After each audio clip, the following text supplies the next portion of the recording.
Yo, what's good everyone? The Samsung Galaxy S24 Ultra has been out for about 3 months now, and this is by far the best phone that Samsung has ever made, right? Well, it's a bit more complicated than that, especially when it comes to the camera system. As a photographer, the major difference between flagship phones these days are mostly in the cameras. And if I'm paying over $1,000 for a phone, I have to know that it performs well. This year, the 10x optical zoom lens was replaced by a 5x lens. Technically, Samsung states that because it's a larger sensor, it should allow more light in for better low-light photos. And since it has more megapixels than the previous generation, you should be able to crop in while retaining that detail. But I really wanted to test this out and see how it performs because in my mind, a 10x to a 5x definitely sounds like a downgrade. So the best way to show how these cameras perform are to just show them in use in real life situations. So in this video, I'll be showing you guys some POV footage of a photo walk that I did walking around New York City, taking pictures both inside and outside, day and night. There will also be lots of video examples as well as social media examples between Snapchat and Instagram. I also took my Pixel 8 Pro because that has been my daily driver to do some comparison shots as well. And definitely stick around until the end where we dive into Lightroom to pixel peep at some photos taken with the 10x from the S23 Ultra compared to the 5x from the S24 Ultra. And full disclaimer, I bought this S24 Ultra with my own money, so Samsung did not have any say in this video whatsoever. So I'm trying to keep this as unbiased as possible. Like I said earlier, these phones are really expensive, so if you want to support me and what I do, please give this video a thumbs up and subscribe. I would really appreciate it and it would help out my channel a lot. So starting off this photo walk, we're on the lower west side of Manhattan near the Meatpacking District. This area has some cool architecture with cobblestone streets. I spotted these white cherry blossom trees across the street and snapped a quick pic. The 1x lens was a bit too wide, although it did show the street with all of the different building styles. Instead, I tried using the 2x option because I wanted the frame to focus more on the cherry blossoms.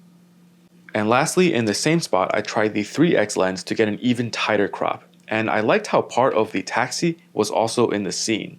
It just gives it that New York vibe. With a quick filmic edit using my preset system, this photo came out looking great. Moving on, I noticed people standing on the Highline, so just for fun, I tried using the 10x zoom to see how clear of a shot I could get. At this size, it looks okay, but you can definitely tell that some of that detail is lacking. But we'll check out more comparisons against an optical 10x lens later on in this video. Looking back on the street, I like the composition with that brick building in the corner. However, this shot from the 3x lens looked kind of dull. It was pretty overcast, so the lighting was not ideal. Then I used the 2x option because I wanted to get the water tower and other buildings in the frame too. And keep in mind that the 2x is just a crop of the 1x sensor. There is no 2x lens. After a quick edit, this composition looks so much better. Finally, we made it to our destination, which was Market 57. Since this place opened last year, I haven't been here yet, so I was really curious to check it out. The S24 Ultra did a great job here at rendering this scene. Everything looks natural, true to life, and the contrast and colors look great. As I walked by this wall of barrels, I thought that this was a really cool opportunity to test out the Pixel 8 Pro against the S24 Ultra. Because the lighting and coloring was so unique, I was really curious to see how these devices would be able to deal with this scene. The Pixel 8 Pro was able to render it more realistically with more detail. The Samsung was just way too bright, and the color almost leans more magenta than red. As I kept walking, I thought shooting through this restaurant would be cinematic with Little Island in the background. I wish there was at least 1 or 2 people in the scene, but overall I really like the way this image came out. Now that we are finally inside, we are greeted with an open layout with a bunch of different food stalls and stands. I like the colored chairs and the decorations hanging from the ceiling, and the phone had no issues with this scene. This image looks really good. So the first place we tried was called Ami, which serves home-style Indian comfort food. I took a photo through the glass and you can see the reflection of the chairs. I wanted to try to remove those, so in the native editor, I clicked on the 4 circles and then chose Object Eraser. Within this menu, I then selected Erase Reflections, and like magic, most of the yellow chair reflections were gone. This is such a useful tool, and I try to use it whenever possible. While waiting for our food, I took a few B-roll shots using the S24 Ultra. These clips are unedited, and I'm really impressed with the video capabilities on this device. So this was the chicken dosa that we ordered, and you can see the S24 Ultra really boosted the colors in this picture. But compared to the Pixel 8 Pro, I think it definitely works. It just makes the food look more delicious. Here's another comparison between the two devices. You can see how the Pixel has a more flat, realistic scene where it's evenly exposed throughout. Samsung leans brighter and more vibrant. Look at how red the lantern is on the left side of the frame. The next vendor we tried was called Bisso, that serves sandwiches, sushi crispy rice, and other small bites. We ordered the salmon and spicy tuna crispy rice. It was a bit messy to eat, but both tasted really good, and the fish was fresh. And true to his name, the rice was definitely crispy. However, I was disappointed with the dull colors in this photo, and it definitely looked more appetizing in real life. Before heading up to the Rooftop Park, the last spot we tried at Market 57 was Namwa. They specialize in dim sum sets, noodles, and buns. We ordered the crispy chicken buns, and they were so juicy and delicious. And you can top it off with some chili oil for that added heat. Entering the Rooftop Park, you can see views of the skyline and Little Island. I thought this was a great opportunity to test out the zoom range, and my focal point was that pink cherry blossom tree. You can start to see some image degradation at 10x since it is using that digital zoom, but the versatility of these focal lengths are just unmatched. I also decided to do a zoom test in video mode because the previous Samsung phones always had really jittery zooms. As you can see, I'm really happy to say that they have really improved the stability and the smoothness of the zoom throughout video. Although the image stabilization could still be improved when it gets to those higher zoom levels. And here's a comparison of the 5x zoom between the S24 Ultra and the Pixel. Before leaving the Rooftop Park, I just tried a 100x zoom photo just for fun. And well, the photo came out looking pretty terrible. But what can you really expect? After leaving Pier 57, we are now entering Little Island. The way this island designed is so cool, and looking at the structures coming out of the water is always fascinating. Here I tried a social media comparison between Snapchat and Instagram. Samsung said they had improved the quality of social media integration, and while it does look good, I think the original camera still had the best processing, with bluer skies, more contrast and detail throughout the image. Right when you enter Little Island, there were these blue chairs that spun around like a top. So here's some social media video comparisons of me making a fool of myself on these chairs. Further into the park, I like this scene with the 2 cherry blossom trees and the water in the distance. I used the staircase as a leading line and really like the way this photo came out with this edit. Then I tried a 10x shot of just the cherry blossoms. And again, for some reason, this photo just looks dull and faded. There's low contrast throughout the frame, but the colors still look okay. I just wish there was a bit more punch to it. To be fair, at this point in the day, it was getting dark, so the conditions were not ideal. But I'm happy to say that the video output still looks pretty clean, which is good. From this vantage point, you can get a better view of how these structures are designed. The 1x shot was cool and abstract, but I wanted a wider frame, so I used the wide angle to get that more dramatic perspective. Now the sun has pretty much set and all of the buildings and streetlights are turning on. It's a good time to test out some low light capabilities. You can definitely see the video quality start to get noisier, but the photos still look pretty clean. There was also a Rivian showroom that I wanted to check out, but they were closed already, so I took a few photos through the glass. Again, I went into the gallery to try and remove some of those reflections. Surprisingly, it did a pretty decent job at removing the sky from this photo. However, I tried it again with a second shot and it didn't do that much at all. Maybe it thought the sky was actually part of the image and not a reflection. Next stop was Chelsea Market, and I love taking pictures of this noodle spot called Very Fresh Noodles. The neon sign with the booth seating underneath always makes for really cool photos. There was just a single person sitting there and eating, which really helped tell a story. But the S24 Ultra kept overexposing the scene, making everything too bright and too saturated. Maybe it's just personal preference, but I much prefer a darker, moodier shot, like the one on the right. And lastly, I tried an ultra wide shot to get more of that environment, and this one is probably my favorite capture of the bunch. The noodle shop was also closed, so we headed to Los Tacos #1, and they had a pretty busy line. I really like their tacos and highly recommend it if you are in the area. Once again, I was really surprised at the video quality of these clips. Everything looks crisp, clear, and the color reproduction looks really accurate as well.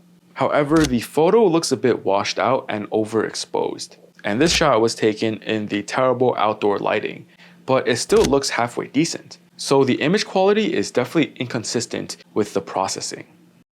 To end the day, we went to this gelato spot and they had so many flavors. We ended up trying the olive oil and pistachio ones. Now that we are back outside, it's fully dark out, and I spot this scene across the street and use the 3x lens to capture a few shots. I liked how the cherry blossoms were framing the photo and the people were silhouetted against the storefront. For this shot, I tried testing the flare resistance by shooting directly into the street light. As you can see, there is a noticeable green flare, but it doesn't seem to cast weird colors across the image. It's just concentrated to that one spot, which is no big deal. As I kept walking, I saw this big church across the street and decided to do a comparison shoot between the Pixel. You can see how the Pixel 8 Pro automatically switched to night mode while the S24 Ultra didn't. But looking at the results, the Samsung photo is actually brighter. And here's another comparison shot. You can see significant differences in the image processing. The Pixel looks much better with really good HDR. There is more detail and better color throughout the frame. Again, you can see those processing differences here, but I actually prefer the S24 Ultra photo because it looks more natural.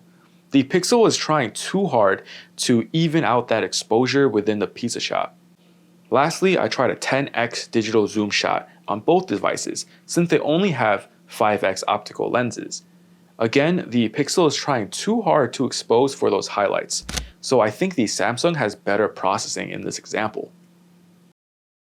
Okay, so it's clear that the new 5x telephoto is more than capable of taking really great shots across a huge range of situations. However, how does it stack up against the old 10x telephoto from the S23 Ultra? Let's dive into Lightroom and pixel peep at some photos. Okay, so in Lightroom, we have the S23 Ultra on the left with the optical 10x lens and the S24 Ultra on the right with the digital zoom. Right off the bat, you can see slight differences in color and contrast, but both of these images look great. Zooming in, however, reveals some major differences. You can see significantly more detail in the photo from the S23 Ultra. Look at areas like the deer's fur and the tree bark. However, although having more detail, the image definitely looks over-sharpened, and I prefer the color rendering from the S24 Ultra. Moving on to another shot, you can see a bigger difference in image reproduction. The image from the S23 Ultra is much contrastier and brighter. The S24 Ultra is strangely underexposed. Zooming in reveals the same differences that we saw in the first photo. For example, look at the detail lost in the water towers at the top of the building. And panning around, you can see a lot of over-sharpening, especially in the tree branches. But there is just so much more detail from the S23 Ultra. You can see the detail in the brick and the stone that's a bit lost from the S24 Ultra. And here's a comparison of the same building at 30x. Following the same trend, you can see saturation and contrast is much higher on the S23 Ultra. But I do think the natural processing from the S24 Ultra makes the image look more appealing overall. But let's be honest, because the majority of the time we are just using the super zooms to look at signs that are way too small or too far to see clearly.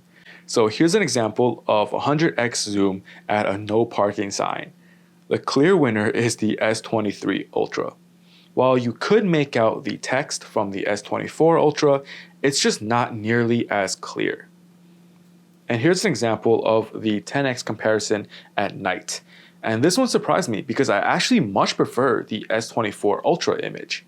The contrast and colors look more true to life. And zooming in, it actually looks a bit clearer. I mean, both are pretty legible, but there seems to be slightly less artifacting and an overall cleaner image. Lastly, here's one more shot taken at night. Again, there's a massive difference between the two. But both are surprisingly legible for how low light this was. But I think the S23 Ultra still has a slight advantage. Alright, so now we've seen how the S24 Ultra performs in real life shooting conditions. And we've even pixel peeped at the new 5x telephoto lens in Lightroom. So what are your thoughts? Drop them in the comments below. For me, I'm not too impressed. Sure, the S24 Ultra can take some really good photos and videos, but it's just too inconsistent to be reliable. It's clear that the hardware is more than capable because Samsung has always put the best tech into their phones. I think it's the software that really needs to be updated and better optimized for post-processing these images. Especially with the addition of AI within their software, I just expected a lot more from this device. So hopefully with a few more updates, we can see a lot more consistency and better image quality across the range. Speaking of range, I also miss the 10x telephoto from the S23 Ultra. I understand why they went with the new 5x telephoto, but I felt like the 10x optical lens was just so hard to beat. To be fair, this phone still is pretty new and it's only been out for a few months. So with a couple more updates, I'm sure they can improve this drastically. Well, that's it for this video. If you liked it, please give it a thumbs up. And if you want to support my channel, please subscribe. It's free to you and it helps me out a lot.